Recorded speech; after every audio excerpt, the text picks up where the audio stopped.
সকলকে জয় যিশু, praise the Lord. আসুন আমরা ঈশ্বরকে ধন্যবাদ দিই। ঈশ্বর সুন্দর দিনকে দেখালেন।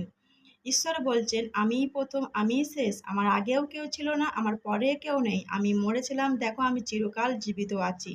তাই আসুন আমরা বাইবেলের মাধ্যমে জেনে নিই। প্রকাশিত বাক্য 1 অধ্যায় 17 থেকে 18 পদ। ঈশ্বর কি বলছেন? তাকে দেখে আমি মরার মতো তার চরণে লুটিয়ে পড়লাম। তখন তিনি আমার গায়ে তার ডান হাতে রেখে বললেন, ভয় করো না, আমি প্রথম ও শেষ। আমি সেই চিরজীবন্ত।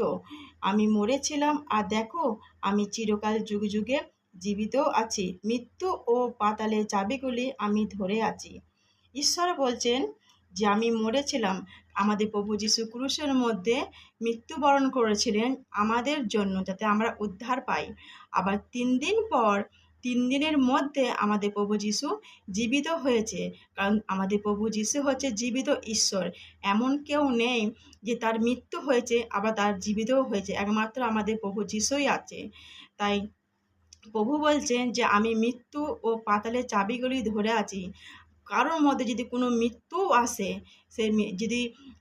যদি আমরা বিশ্বাস করি, প্রার্থনা করি, তো প্রভু দেখবেন সেই মৃত্যু থেকে আমাদেরকে প্রভু রক্ষা করেছেন, আমাদেরকে আমাদের মধ্যে সেই মৃত্যুকে সরিয়ে দিয়েছেন। তাই আমাদের প্রভু যীশু সমস্ত সব কিছু একমাত্র তার হাতেই, পৃথিবী আমাদের প্রভু যীশুর হাতের মধ্যে আছে। তাই আমাদের প্রভু যীশু বলছে যে আমি প্রথম, আমি শেষ। আমার পরেও কেউ নেই, আগেও কেউ ছিল না। তাই আমরা প্রভুকে বিশ্বাস করব, কারণ প্রভুর মধ্যেই সব কিছু আছে।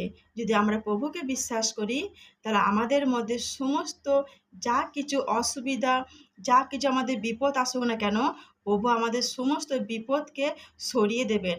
আমাদের সমস্ত বন্ধ দরজাকে, যা শয়তান আমাদের মধ্যে বন্ধ করে রেখেছে, সেই সমস্ত বন্ধ দরজাকে দেখবেন ঈশ্বর তার সমস্ত দরজাকে খুলে দিয়েছে।